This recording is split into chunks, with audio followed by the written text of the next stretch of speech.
Hello, welcome to Urine Collection. Thank you for joining this channel.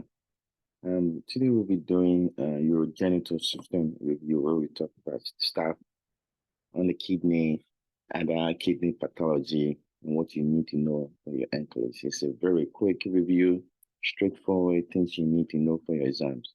So sit around and just stick a ride with me.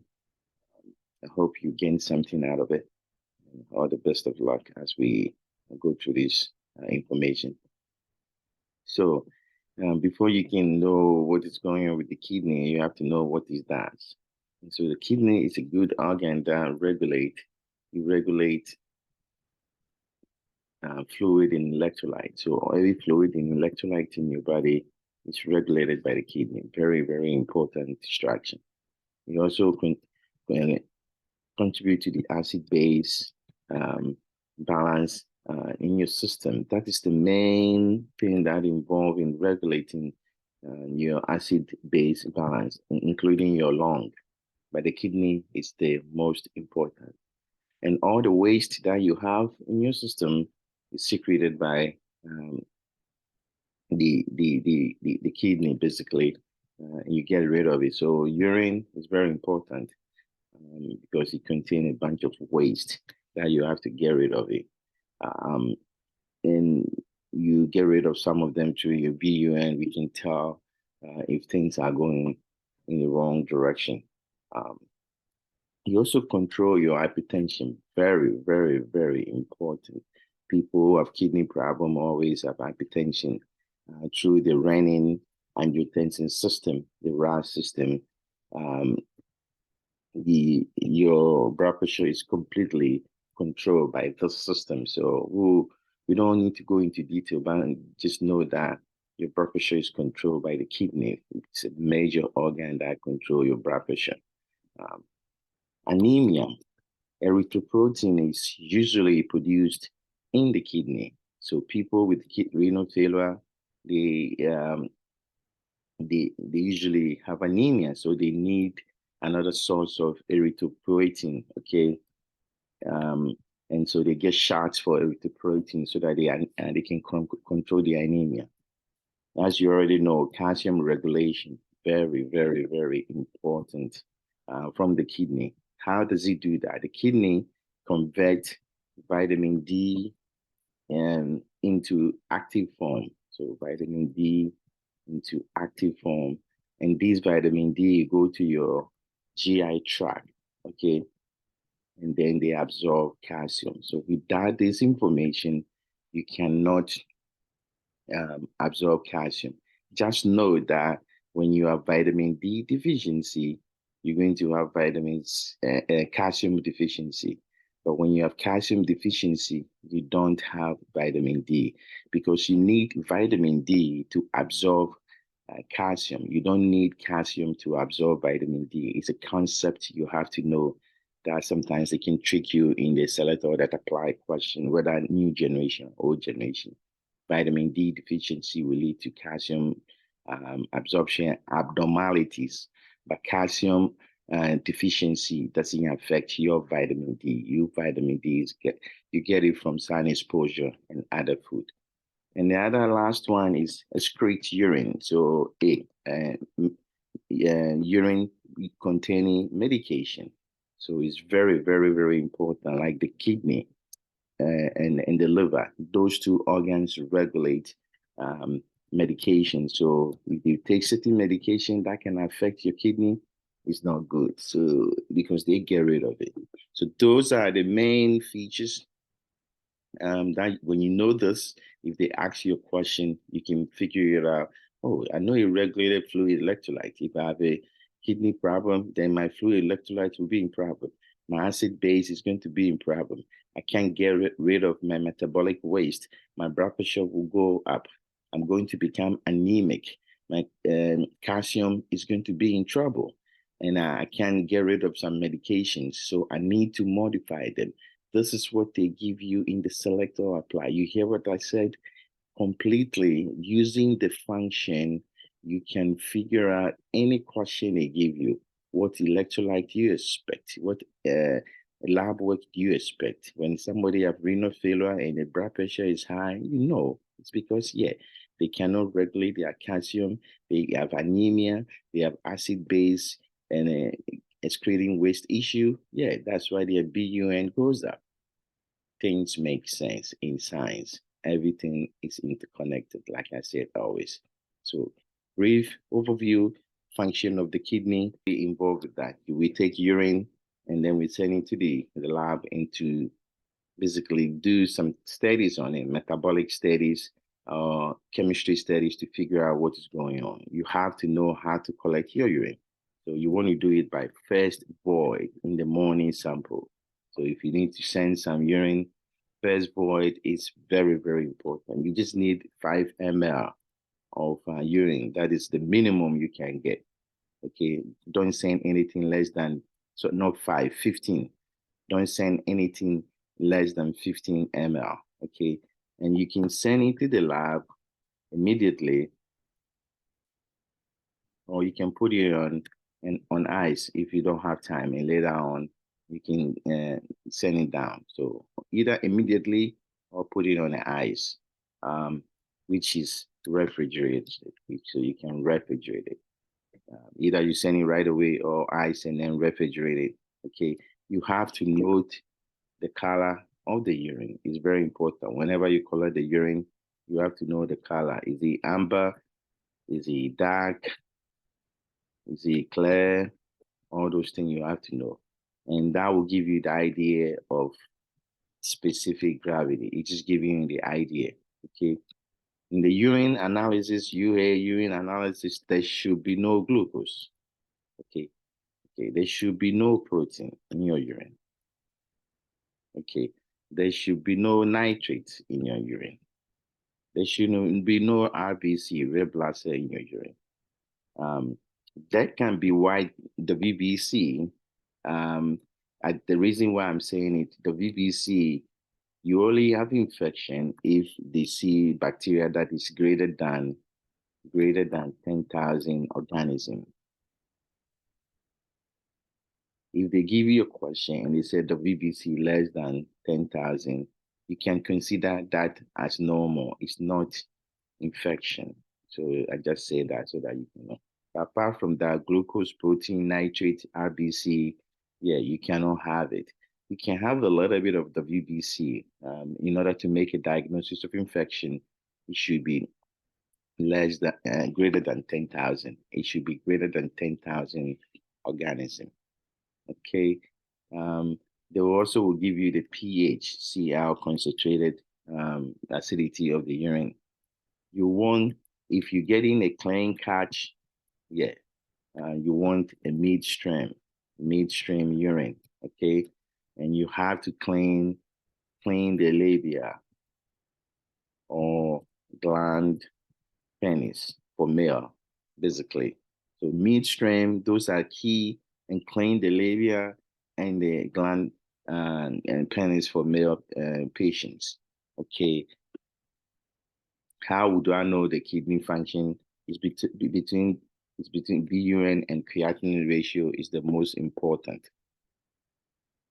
When your BUN is high, think about certain things. This is all protein related.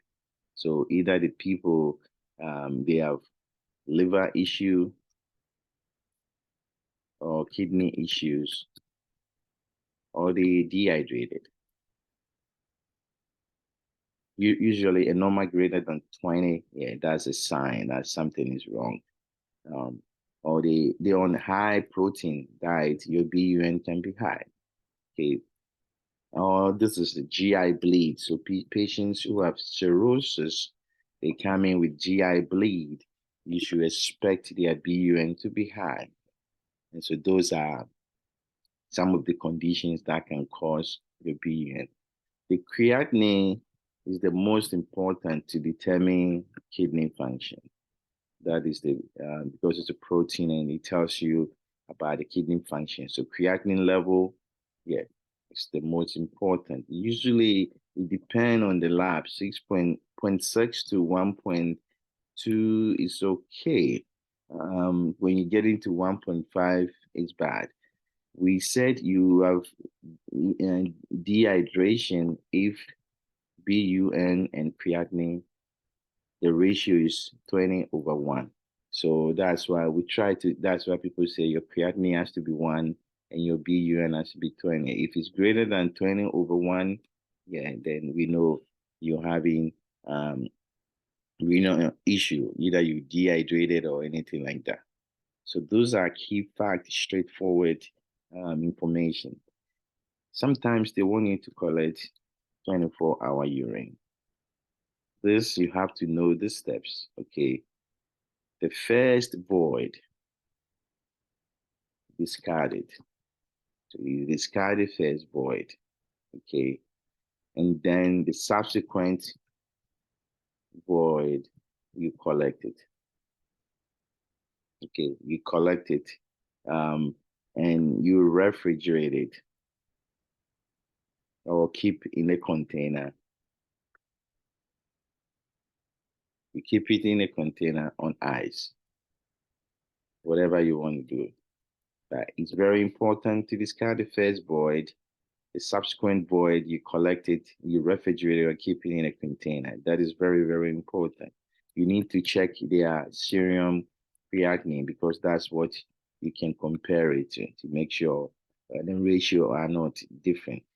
You stop the collection at 24 hours after the last void. So when you set it 24 hours, you start, that's your 24 hours. Then you wait when they collect, they have another void, that is your last void, and you had it in the total, and you send it to the lab. Any lost of urine within those 24 hours, if you forget you had it, you got to start over. Don't say, oh, I got to extend the time anymore. No, the whole lab is destroyed. We got to start all over again. Okay, so that's very, very important. So that's the collection of 24-hour urine. Okay, then there's some radiograph. There's something they call, if you've seen it before, they say KUB. All it means is kidney, the ureter, and bladder. It's a fancy word. That means it's an X-ray where I can see all these organs. That's all. You don't need to do any preparations. You can just get it right away. Patient does not need to be NPO. They does not need to do any prep. Does not need to do anything. You just stop, and then when the other KUB, just call the radiology, and they come, and it's kidney, ureter, and bladder, so they can see from the upper abdomen all the way to the lower abdomen. That's the first diagnostic. You have to know these things. It's all based on the word. IV, pyelo, okay, graphy. Diagnosis study for your test. It's very important to see. Don't worry about what they say. Just break it down. IV, I'm giving you something through your IV. Pyelo is always the kidney. Graphy means picture. So what? I'm taking a picture of your kidney by giving you something to let me see. What is that something? Is contrast, usually contrast. Okay, so I'm giving you contrast. Because of that, you know you need a consent before you can do it. You cannot do anything like that. So they inject the contrast so that they can see the urinary tract. That's all. Injecting contrast so that I can see the urinary tract. That is what the study is all about. Injecting contrast so that I can see the urinary tract.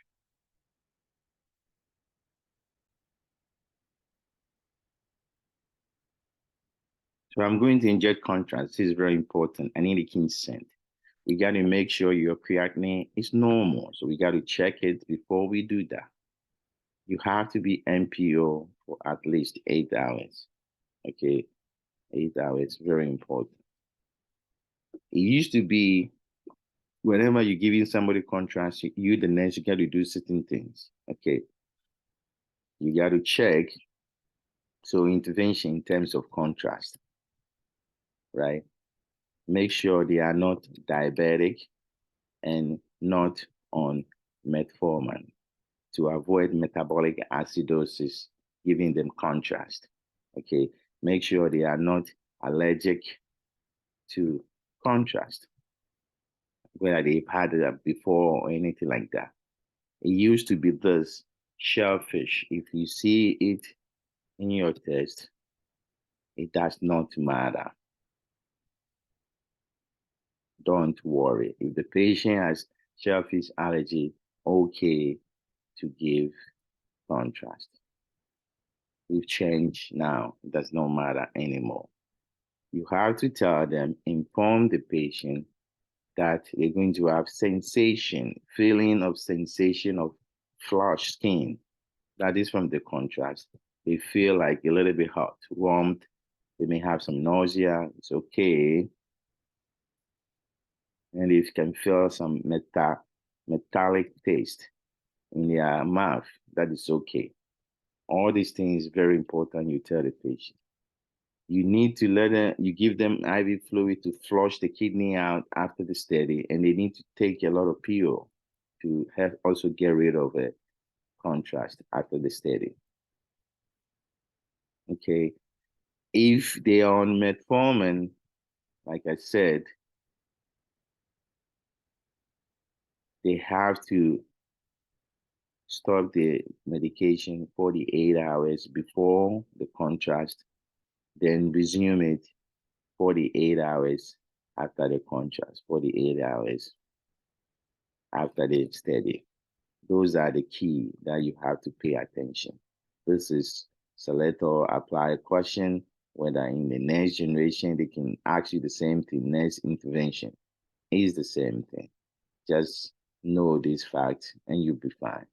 It's just facts you have to know for contrast. And that's the study, IV pyelography. I'm taking picture of the kidney system by injecting a contrast. Okay. Next one, I said quick review. Okay. You can have renal angiography. What is the problem? Looking at the kidney, but what is that? Angio has something to do with vessel. So angio is the vessel. Every time you see angio, we're looking at a vessel. This is kidney, and graphy is picture, right?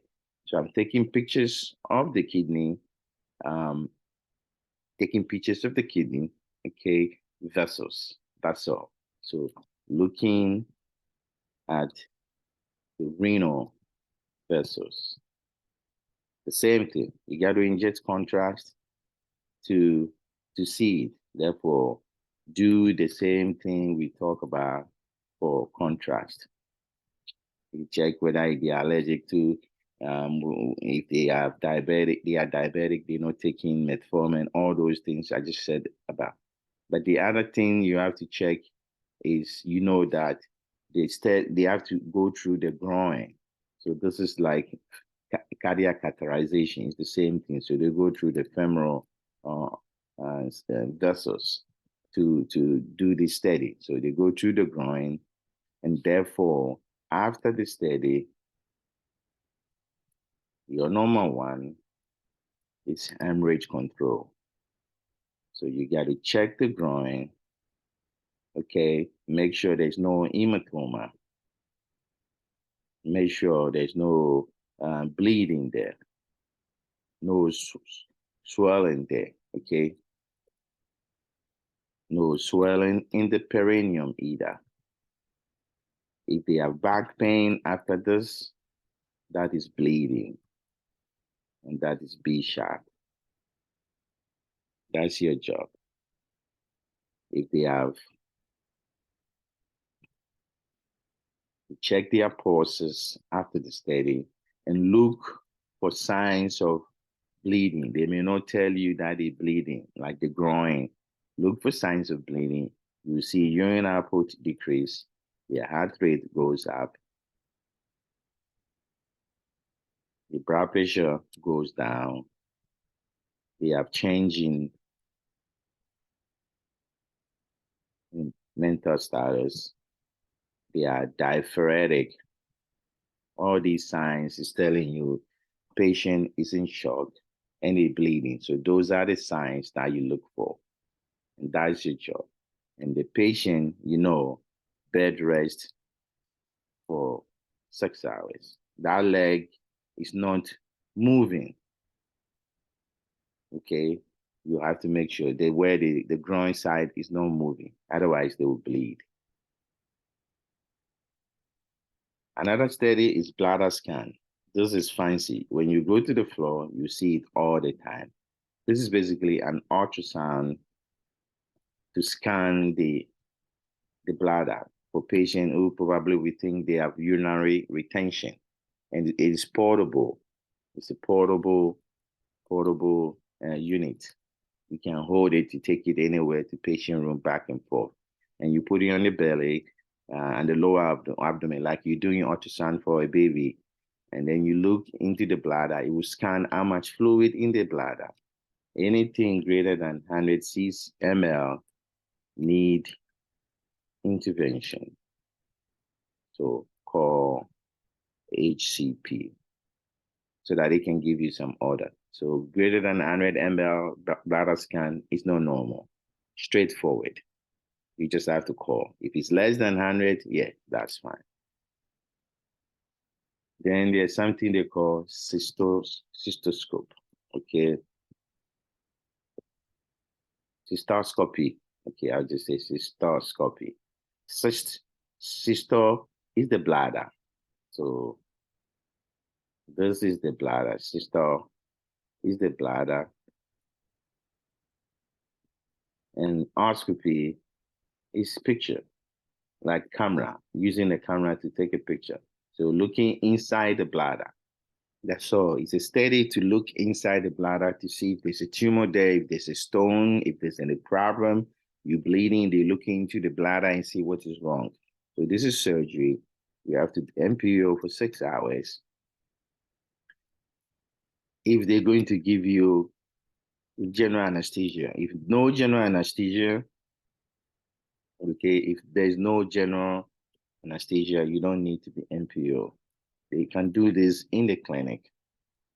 But if you're going to get general, it depends on the provider, but most of the time, if you need general anesthesia, you have to be NPO. If not, sometimes they can do in the clinic without any problem. Okay. The problem is spasm. So you got to tell the patient to have like a breathing technique so that they can prevent spasm from the fluid. When they put the fluid in the bladder can go into spasm. So teach the patient to have a breathing technique so that they don't have spasm. Okay. Post-op, just tell them their urine will be red a little bit. It's like tea colored. So that is fine. But they should not see either tea colored or pink. Even tea colored is too much. Pink is fine. But they should not see any clot, no frank blood. Okay. Bright red blood. That means bright red blood. No, you should not see that. It's okay to have a pink urine. And then check for their legs because they will be in a high autonomy position. So check the legs for cramps. It's very important. And that's what we do in cystoscopy. Okay. What else? Another one is renal biopsy. This one, you already know. We're taking biopsy in the kidney to do some study to figure out if there's something wrong. Okay, what do you do? Number one is hypertension. If the patient has hypertension, no, can't do. We got to control it because then they're going to bleed. So we got to control your blood pressure before we can do this study, right? Bleeding complication is number one post-procedure. Therefore, you got to prevent bleeding before. So before the procedure, make sure their INR and PT is normal or PTT is normal. You get a WBC and make sure, no, you get a CBC, make sure their platelet is okay, H&H is okay. You type in, cross, and screen them in case they bleed. If they take NSAID, you stop it. If you take aspirin, you stop it. So if they take anticoagulation, you stop it before the procedure. When you're doing the procedure, they need consent. You make sure they have consent. You don't obtain it, but you witness it.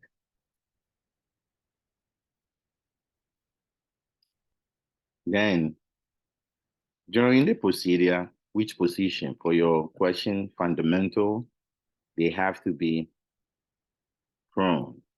They do the biopsy from the back. After procedure, this is your clean thing. They have to put pressure on the kidney, otherwise the kidney will bleed. Therefore, they should be supine. If you see any patient post-transplant from post-biopsy, if they are on any other position, that's you need to intervene. This is B sharp, and that is bleeding. Okay, so after the procedure, they have to be supine to put pressure on the kidney to avoid bleeding. And then you check the same thing, signs of bleeding, like hypotension, tachycardia, all the signs we talk about. For this one, look for also, I forget to mention the other one, Kellen sign, that is umbilical ecchymosis, or gray tenor sign, which is frank ecchymosis bilaterally. These are all signs of what? Bleeding. So anybody with liver, kidney biopsy with the Kellen sign, they're bleeding. If they have kidney biopsy, they have gray tenor sign, which is frank ecchymosis, both sides, they're bleeding. Okay, so you prevent that, put them in the supine position, monitor them, let them rest, and look for those signs. Okay? It's very, very important. That's your job. What other procedure? Urinary catheter. Everybody know about it. But sometimes you have to know certain things. It has to be closed system. So it should not be open. You go to the patient bladder, come to a Foley catheter, and that's all. Everything is closed. So closed system. Okay? You have to do perineal care. This is where they trap you. Don't use anything except soap and water. Okay? No special cream, peroxide, nothing. Soap and water. Okay? The drainage bag, where would you put it? Because it has to go drain by gravity, right? So the drainage bag, you drain by gravity. So it's below the client bladder. Don't put it up. And you should avoid loops in it. That will prevent the system being closed and it can get infected. And then remove it if you don't need it. So you keep on bugging the doctor and say, hey, do we need a Foley? Do we need a Foley? If you think the patient does not need a Foley, you call them right away, and then they remove it to prevent infection. That is your CAT, basically. Catheter-associated urinary tract infection. You want to prevent that. as much as possible. So that's why if you don't need it, let's get rid of it right away. Okay, that's all. So let's go to, we finished with the diagnostic. Let's look at disease process. What disease process we can have? There's something we call cystitis. People get confused. I'll draw it for you. So your kidney is on your back. He has the ureter that goes like that, and it goes to your bladder. And then this is the urethra for male, basically. Okay, when we say cystitis, this is the ureter, ureter, and this is your kidney. This is the bladder. So this is a KUB, basically. When we say cystitis, we're just talking about here. Your belly button is here, umbilical is here. So cystitis is just everything about a bladder. That means you see itis, I see infection. Itis is always infection. And cyst is the bladder. So infection of the bladder. That's all. Or inflammation. Signs and symptoms. You can figure out. Patient has inflammation of the bladder. Yeah, bladder doesn't like it. It will go into spasm. So urgency. Feel like you got to go off often. Your frequency go. You pee a lot. But when you go, you're dribbling. It's very small. When you pee, it hurts because every time you itis, there should be pain. So the itis, pain from a itis is what you get. This urea. When it's inflammation inside the bladder, you should see some blood. The blood vessel will break down, so you see some blood. All these things you don't need to memorize. You can make it up. So this urea, hematuria, it's all normal, right? Where would they have pain is where the bladder is located. So you see suprapubic tenderness. Okay, that is where the bladder is. This is suprapubic tenderness. So that's where they have pain. They may have, they may have fever or chills, but most of them, they should know that's no bad infection. The urine will smell. So it smells foul. Okay, so that's expected. When you get a UA, now you have infection. So whatever you don't, what's not supposed to be there will be there, right? You see some protein, you see some nitrates, you see something we call leukocyte esterase. So leukocytes esterase, that's infection. You can see some bacteria and you see some cast. That is the crimes of bacteria. The bacteria, the normal has to be greater than 10,000. I told you to show to indicate that it's an infection. So this is what you have. And that's signs of infection, cystitis. You see this, somebody with suprapubic tenderness, hematuria, painful urination, urgency, frequency, and dribbling, all the pain here. This is not an emergency. This is cystitis, just a bladder infection. Okay. What is the risk for getting this problem? They may have catheter in place. So already. Or they wiping from what? Back to front. That's why they get infection, usually for female. Or if they take long bath with soap, that can also cause infection. For men, most of them have like BPH. So these are the risks for having infection. What is the next year intervention? These are straightforward. You should know by now. Okay, you got to make a diagnosis. You got to get a sample. So get a clean catch, which is midstream, and you send it for culture and sensitivity. Okay, before you give them antibiotic. Don't give antibiotic before getting specimen for culture and sensitivity. Collect the culture and sensitivity, and then you can start them on antibiotic right away. Most of the antibiotic is just by mouth. then you make their urine acidic. And the good guy we always talk about is cranberry juice. That will make their urine acidic. The antibiotic that they take sometimes is Bactrim, and he has some fancy words. So it's a sulfur, metozole, trimethoprim. Okay, that's a fancy long medication that we use. The other way to call it is Bactrim, but you have to know the long name. Okay, that's what they will write. There is another option. Nitrofurantoin is also a good choice. Okay, nitrofurantoin. They know that everybody knows sulfametazole,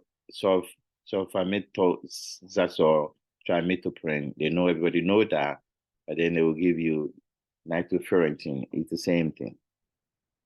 Okay,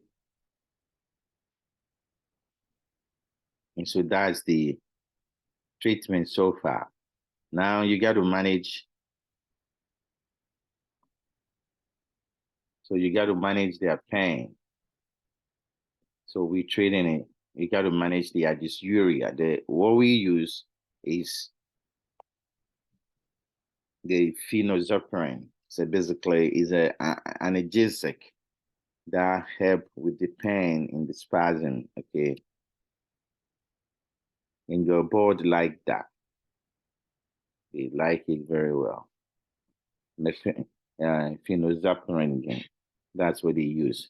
And he helped with the basically, he helped with the pain, with the spasm. He helped. There's no antibiotic function with it. It's just for pain. It's just for pain. That's what you use. But what you have to know is it turn all your secretion orange, yellow. No, orange, red. Therefore, if they wear contact, yeah, you tell them it's going to turn orange, red. So they should wear high glasses while they're on it. Their dentures will turn color, the same thing. So let them know when they have urine. So urine will turn that. Don't freak out. So when they give you a question, who do you see? Somebody on Phenozypyridine, and then the urine is orange red, or they're crying orange red, or their secretion is orange red, the denture is orange red. Don't worry about it. That is fine. But it has no antibiotic function at all. What teaching do you provide? Okay, wipe from front to back. Okay, you got to wipe from front to back. Then you got to wear what? Cotton underwear. Very important. There should be no bubble bath. Okay, avoid that. Taking a lot of fluid, at least 3 liters of fluid a day. You should avoid after sex. Very important. And try to drink cranberry juice most of the time. That will help with the situation. This is how you can prevent most of this problem. Okay? So that is the managing of cystitis. So that's the cystitis. What they will confuse you with is the pyelonephritis. I'll draw the kidney again. The kidney is here. And the ureter system here to the bladder. The umbilicus is here. Okay. This one, you have the cystitis, you have pain in the suprapubic area. Pyelonephritis, the pain go here. The referred pain go into the umbilicus. So it's mostly just frank pain, not suprapubic pain. Frank pain, when they give you a patient with the frank pain, think about pyelonephritis. If it radiates to the groin, it becomes like kidney stone. It's no more cystitis or pyelonephritis, but is kidney stone. Kidney stone have pain that radiate along the groin area. Suprapubic tenderness is just cystitis, and pyelonephritis, frank pain going to the umbilicus. You should be able to distinguish between them. So this is how you spell it, pyelonephritis. It's a fancy word. Don't worry about it. Pyelo, kidney. Okay, that is the kidney infection. Or you can say pyelo is the inflammation process, but pyelonephritis is the kidney, nephritis is the infection. So you have the pyelo system being infected. And so that is the most serious of all. So pyelonephritis. In this one, you have frank pain bilaterally, sometimes unilateral, but mostly bilateral frank pain.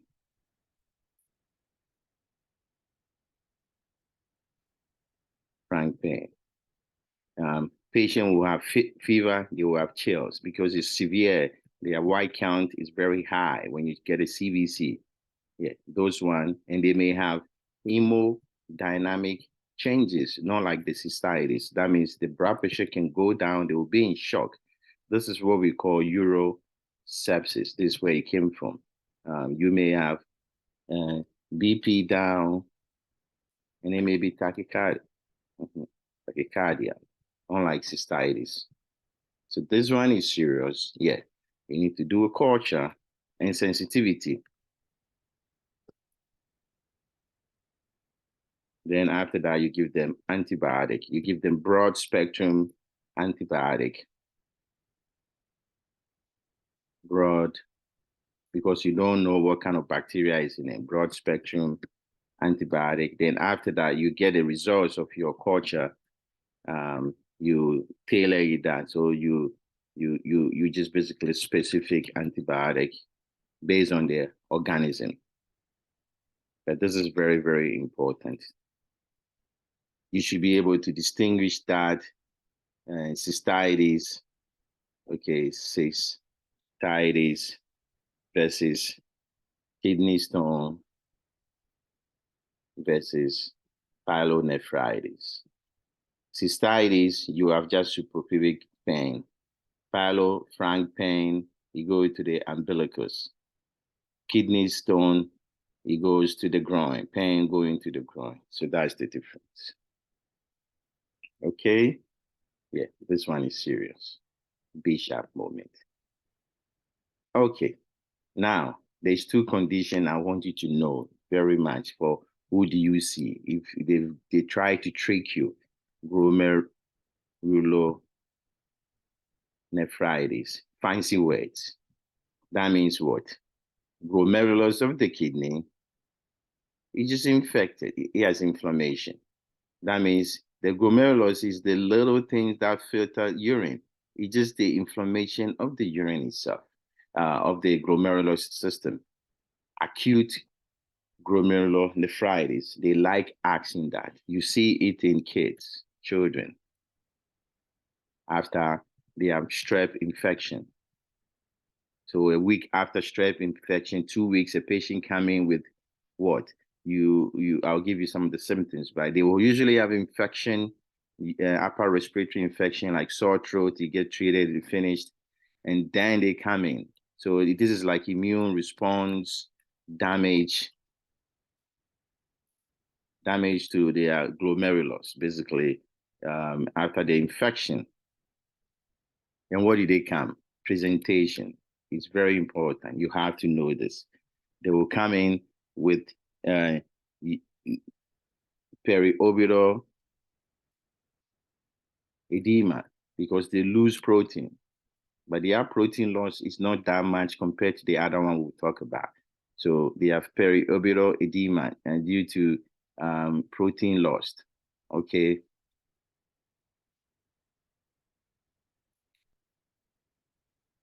Protein loss. They will have facial edema because of the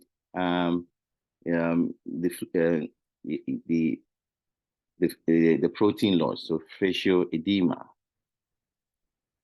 or generalized edema, the whole body will have edema because they're losing protein. And they have gross hematuria, so a lot of blood in their urine, okay?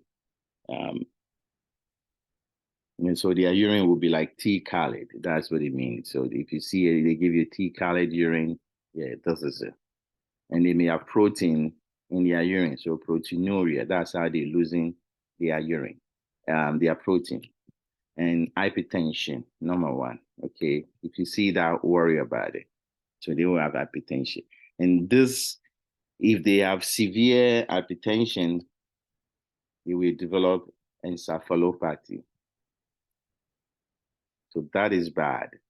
Like, that's like ICP, basically, encephalopathy.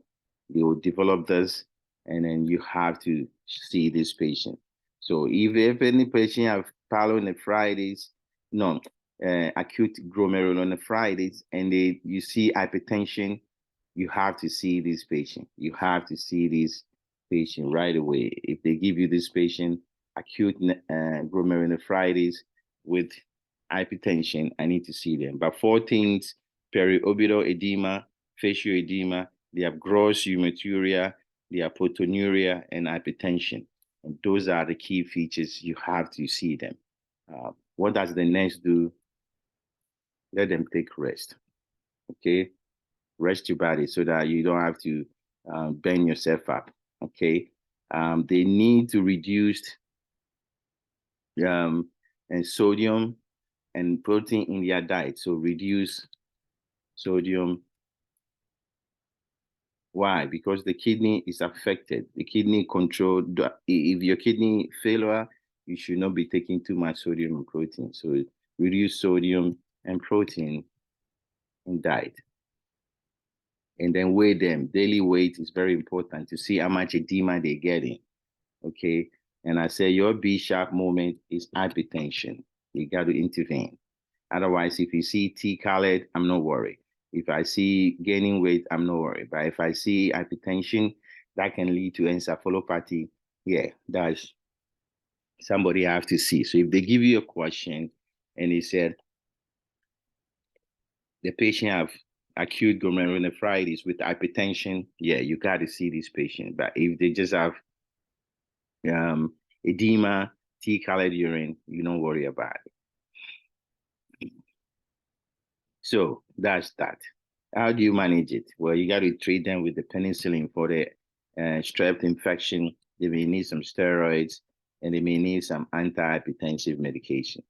But just know that the key 4 features: periorbital edema, facial edema, gross hematuria, tea-colored, and hypertension as something you have to worry about.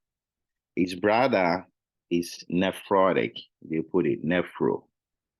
So nephrotic syndrome. It's a syndrome. It's a collection. This one is not just little protein, massive. They're leaking every protein in their body. So massive proteinuria, like basically all the protein is going. It's just the glomerulus is just like, it's like a flat gate. So they're losing a lot. So the albumin is very, very low, okay? And they have severe anemia.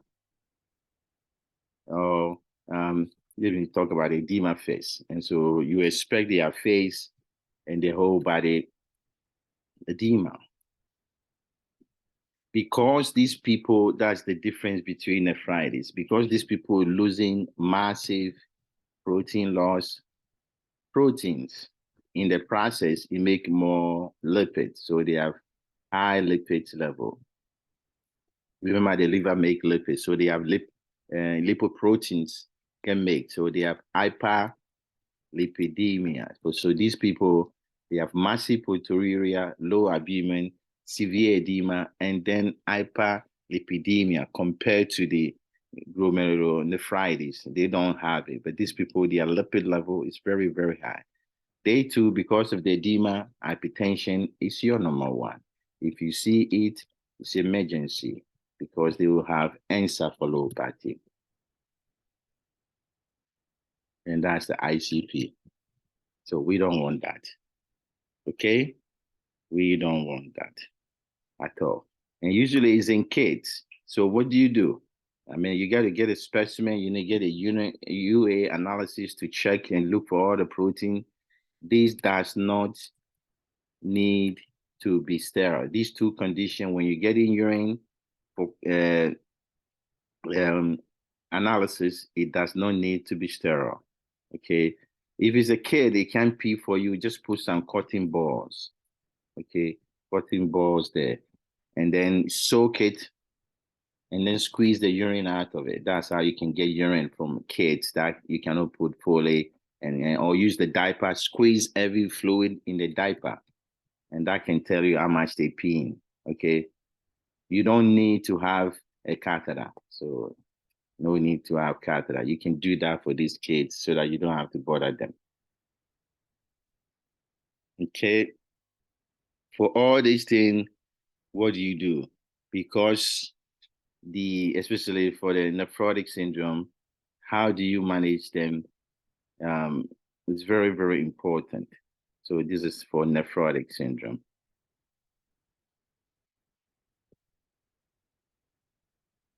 How do you manage them? Like I said, let them rest like the nephritis. Okay. Low sodium because the kidney is in trouble. Low potassium, kidney is in trouble. Remember the function of the kidney we talked about from the beginning. These people losing all their protein. So we cannot survive without protein. So you have to give them high calorie that has protein in it, with protein compared to the nephritis one. That is the difference. They are also at risks of infection. This one is more serious, risks of infection with all the protein loss in the body. So you got to do neutropenic precaution for nephrotic syndrome. You need to check their INOs and see how much weight they're gaining. They measure them daily weight. You got a treatment. They have massive edema. What do you think? Give them loop diuretic. That they will pee all the urine out, all the fluid that they have. Okay. They may need steroid because of the inflammatory process going on, and that will take care of it. And this is how you manage the two difference, nephrotic and nephritic syndrome. Nephrotic is more serious because of the massive loss of protein. They will need high protein diet compared to the other nephritic. They have high risks of infection, and both of them, hypertension is emergency that you got to intervene. Okay. Now, you've seen this before. You see percutaneous pyelonephritis, right? You've seen it before. Let me see.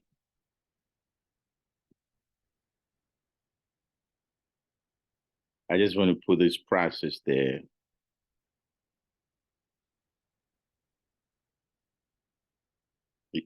Sometimes if you read a book and it says, oh, percutaneous nephrolithotripsy. So this is the procedure. Nephrolithotripsy. All he's saying is I'm just using something through the skin is percutaneous.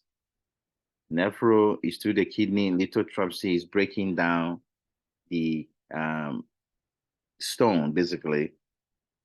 Sometimes they put what we call tube to nephrostomy. Okay, they can use the same procedure to put nephrostomy tube into your system. If they put nephrostomy tube, then it becomes percutaneous nephrostomy tube. Nephrostomy tube, basically. If it's lithotripsy, basically they're breaking the stone through the kidney itself. So if you have nephrostomy, which is percutaneous, you should be able to learn how to take care of it. So what you do is you prevent blockage of the nephrostomy tube. You can gently irrigate it, but if you feel resistance, stop it. Okay. When there's blockage, what do you think? This is draining the kidney, and the kidney usually on the frank area. You have bilateral frank pain. So when you see a patient with bilateral frank pain with the nephrostomy tube, that's B-sharp movement. Okay, you got to intervene. That means the kidney will be in trouble. So bilateral frank pain in the patient with the nephrostomy tube is unacceptable. That something is bad is happening. Okay, that means urine is not flowing. If urine is flowing through the tube, then no pain. So this is what happened. If this is the kidney, so they have a kidney here like that. There's another one here.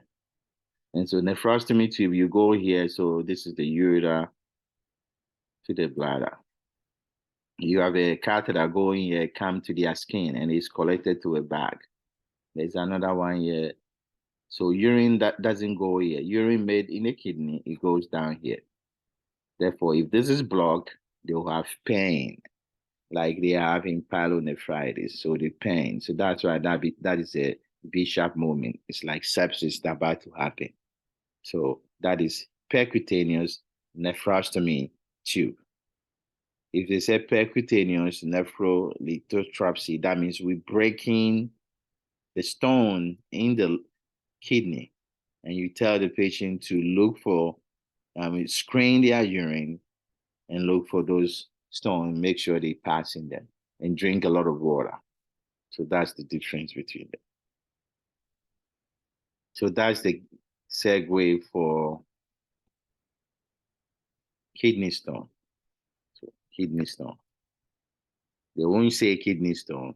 They will say urolithiasis.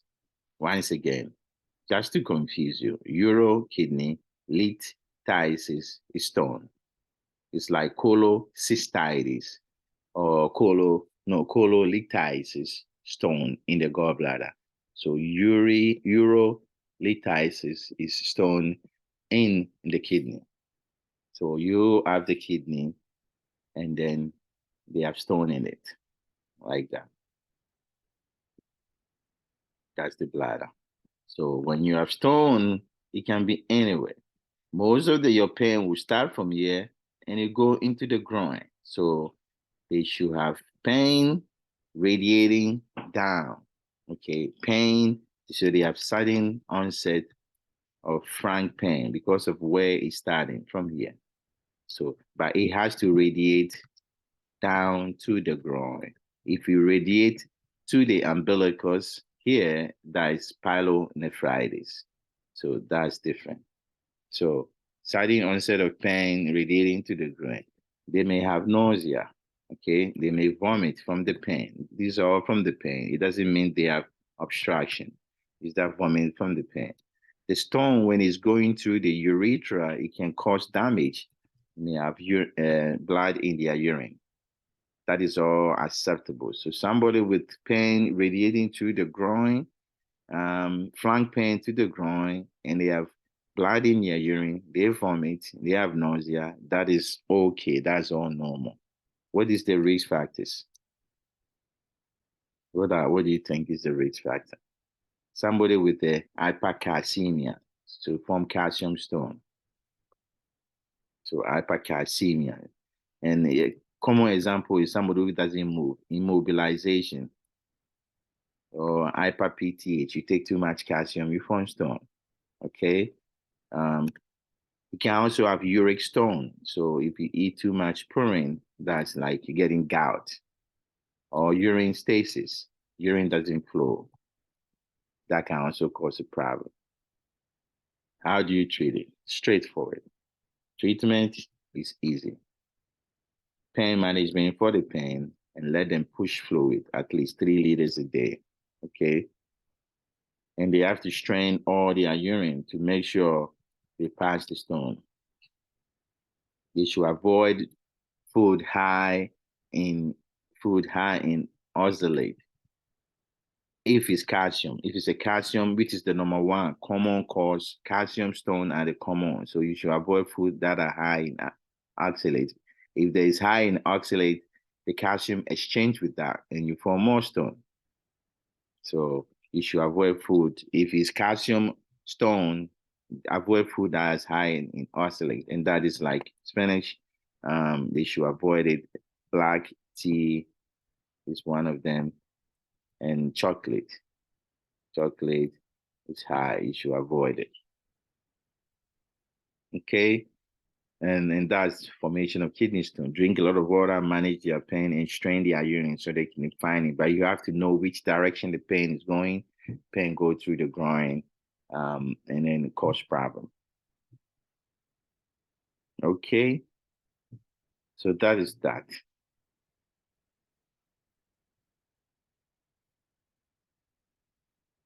So we'll continue. You have to know something before the end of this. What is acute renal failure?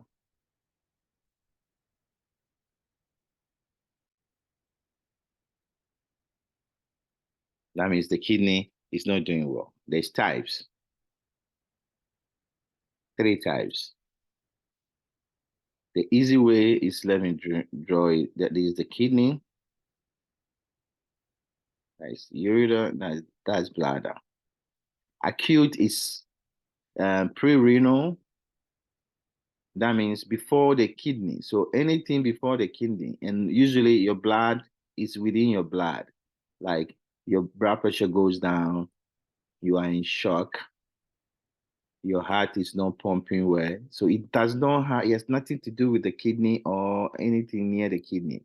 All is within your blood. That's what is pre-renal. So for that one, pre-renal is like I said, shock, dehydration, okay, CHF, all these things. Those are or hypotension, all causes damage to the kidney because the kidney does not see some fluid. Then we have renal. That means this is inside the kidney itself. Something is attacking the kidney. So if you are like trauma to your kidney, yeah. If you like acute glomerulonephritis, that we saw. That's injury to the glomerulus or nephrotic syndrome. They are all renal problem causing that. Or if you take a medication like vancomycin, that damage your kidney, those are what we call renal. So that means anything that affects the kidney here. Okay. The post, that means the kidney itself here, this kidney. Post-renal, so post-renal, what does that mean? That means after the kidney, which is this, the flow, so the ureter, anything that affects the drainage system. So the ureter that drain the kidney, the bladder that drain the kidney, the prostate that will be here, all these are post-renal failure. They are the cause of the post-renal. So like your ureter, you have a stone blocking your ureter or stone in your bladder, or you have prostate blood problem, BPH. Yeah, that's a problem. Those can cause post-renal. Or if you have a restriction, okay, like a blockage, small blockage in your ureter, like this ureter is very narrow, so urine cannot flow. Those are examples of renal failure. So when they give it to you, they say, oh, pre-renal, think about it. It's before the kidney. Anything before the kidney is pre-renal. That's in your blood. Renal means it affecting the kidney itself, not the drainage system. The kidney cannot make it. So medication, acute glomerulonephritis, nephrotic syndrome, anything that affect the kidney. Post-renal is the drainage system, the ureter and the bladder and the prostate. Those are what causes the problem. And then this is where you have to bring your content. You know what the kidney does. Therefore, your next intervention is prevent all the things that is happening to the kidney, right? So eliminate the problem, whatever is causing. If medication, stop it, right? And you know the kidney control your potassium or electrolyte. So correct the potassium, right? The phosphorus is going to be high. So phosphorus, you have to correct it. The calcium is going to be low. You got to correct it, right? All those things you have to know. So if they give you a question and they say, what do you expect in renal failure? So I expect phosphorus to be high because their calcium is low, right? I expect them to be anemia.